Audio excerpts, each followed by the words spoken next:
I'm in the, I guess, the Datotech booth, but with David Pringle of Luminys. But Luminys is spelled a little bit differently here, Luminys. And as I understand it, you are the creator of a daylight type balance light that's continuous, dimmable, and is like no other type of light, type of light out there. It's very different, very unique. Yeah, tell me about it. We have wattages ranging from 3,300 up to 100,000 watts in a single fixture, single light bulb. Yeah, yeah. 100,000 watt light lamp is about 8 feet long. Yeah. Negative pressure, no explosion. It has a unique quality, reaches full power, full color, and full intensity in 1 millisecond. Wow, so there's pretty much no warm-up? No warm-up, no warm-up. You just turn it off and turn it back on? Yeah. Okay, wow. So we originally started using it as with lightning strikes, as a lightning strikes lamp, because it had this ability to come on very fast and to change levels and to change, and then we adapted it a little more into continuous fixtures. And so 100,000 watt is the largest, brightest single light source for movie lighting that there is.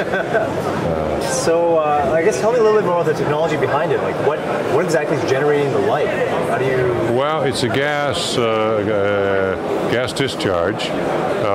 We use essentially xenon with some special elements added to it, but primarily xenon.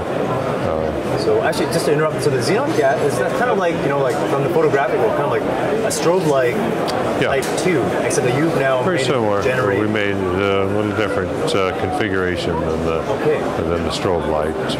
Strobe light's small and compact. We're big and long. Can we actually, let's take a look at the inside of one of these. Yeah, okay. This one's good. Okay, so the product, this is kind of... This is a 25,000 watt lamp. It's about 5 feet long. Okay. All handmade. We're focusing through all this glass here. About 20 years ago, we bought a factory in China, and we make them all there. So essentially, the tubes are actually manufactured in-house. Yes. Yeah. Cool. And so, sorry, this is the 25,000 one? 25,000 watt, yeah. And roughly how heavy is a fixture like this? This one's not that bad. It's about 140 pounds, 150 pounds. Okay. The 100K is 300 pounds. Okay. But it's 50K, 210 pounds. Okay. Yeah. And this is just the fixture itself, though. Like there's another device. There's a power supply similar to this. This one is 10K. Okay. The 25K is very similar, but it's about 6-8 inches wider. Okay. Well, what kind of power do you feed this thing?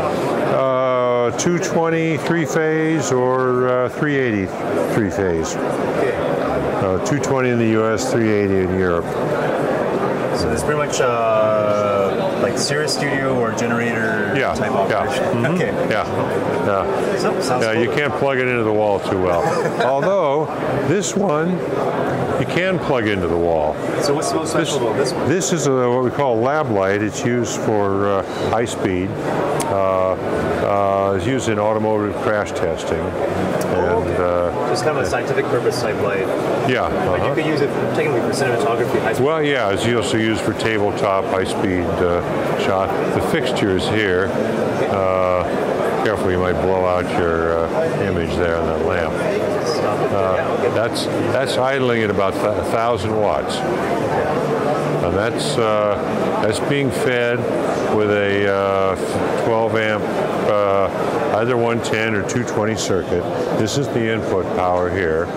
Okay, so that's just kind of a regular cable. Now, for the high boost, we hit this button here, and in 1 millisecond, it'll come up to 30,000 watts. Okay. That's probably blown out your picture. It proves it. Okay. And how long can you run it for? We can run it for either 2 seconds for a camera setup, the test, or 10 seconds for the actual high-speed event. Okay. Although the high-speed event it takes place in less than a second. You need the queuing and the timing and whatever, so 10 seconds gives you enough time to say, yes, the light's on, it's working, our image is good, action, boom, crash. Right. Here we are. Now, is this power supply dimmable like the other power supplies as well? No. This one is it's running at the low level off the wall power. In the bottom section here, we have a large battery bank, and the battery bank is what does the boost for the high speed. I see. And the lamp is DC, so it's flicker free. There's no interruption, and for the high speed for this one is DC from batteries, so it's very pure, clean DC. In the military, we shoot 1 million frames a second for this. No flicker. Is it DC powered with the other power supplies as well? Yes. Well, AC in and then DC out to the lamp. Okay, so DC into the lamp. Yeah, they all operate DC. I see. No, that's cool. So I hear recently, I guess previously you were only able to rent these lights, but now more recently you've been able to purchase. Yeah, in the last year or so we started selling the soft suns. Okay, so soft sun, like so a 10K, I can purchase now for like under 20,000 euros. No, it's about 20,000. It's about 20,000 euros? Yeah. Okay, so for about 20,000 euros, you too could own a 10K dimmable light fixture, daylight light fixture that's flicker free. No, that's cool. Actually, just give me, I guess before we close off here, give me a rough idea. Do you have any movie sets or any favorites that you know of that use these lights? Oh, yeah. There's one film we did a while back called Terminal. They built an airline terminal inside a huge studio. It was an old airplane hangar, actually. It was a 3-story building inside this on the roof of that. They put 20 100,000 watt soft suns. 20 of them? 20 of them. They bounced them up into the ceiling, or they had an ultra bounce all over the ceiling, bounced into that, and the light came down very soft and even, very full light everywhere. Wow. And the first day of shooting, Janusz Kaminski, the cinematographer, was looking around. He told the gaffer, he says, looking at his light meter, 5, 6, that's not a whole lot of light, so well, what? And the gaffer said, okay, now put your meter underneath that bench over there and tell me what you get. You put it under the bench, same thing, 5, 6, no shadow, it was all coming from everywhere, ambient. Now, previously a shot like that, would you be able to do it with any other type of light fixture? No. Okay. So there would no light fixture would efficiently be able to create something like that. Yeah. In order to get that with HMIs, you'd have to have probably 200 18K HMIs. Very difficult to control so many lights, and also they're not dimmable. So lights are dimmable. You can go up and down and do the settings. In my mind, the dimming feature sounds like a major advantage over HMI here. Probably one of the biggest advantages. Sometimes we don't need that much power, but the ability to dim that far. Yeah, well, HMI, how far are you usually able to dim it in HMI? Well, you can theoretically dim it maybe 15-20%. But even when you dim it, you change the color characteristic of it. Oh, okay. It doesn't stay constant. And where is it? Your xenon gas lamp? We can go from 100% to 3%, and there's no change in color. CRI stays at 96, Kelvin stays at 5,000. And then, actually, speaking of which, too, 5,000 Kelvin sounds like kind of an interesting feature of this light as well. Yeah, it's a nice match for the CMOS sensor. CMOS sensors are tuned to 5,000 natively, and they're not tuned to 5,600. I always thought that they were kind of tuned a little bit higher. No, 5,000.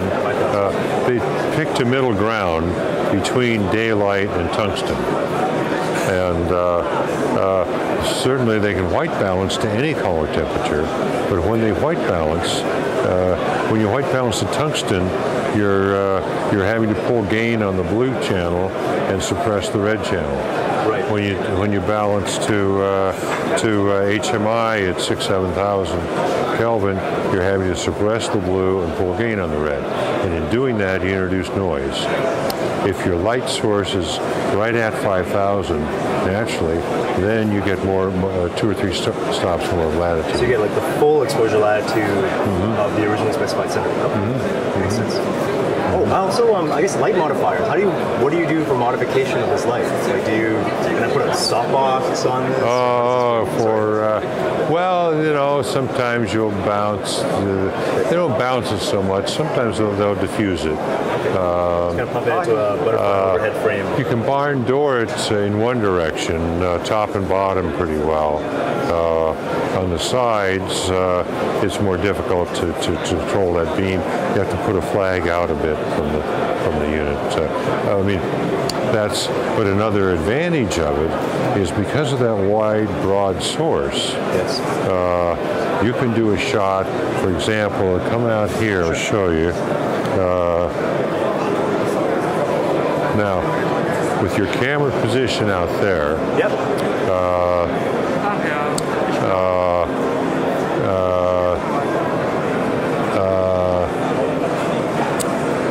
If I was shooting you with a camera, if I had my camera here and I went across like this in front of the lights, because of that wide spread, you wouldn't see a camera shadow. So the light source is large enough that it's kind of a soft light by itself and modified.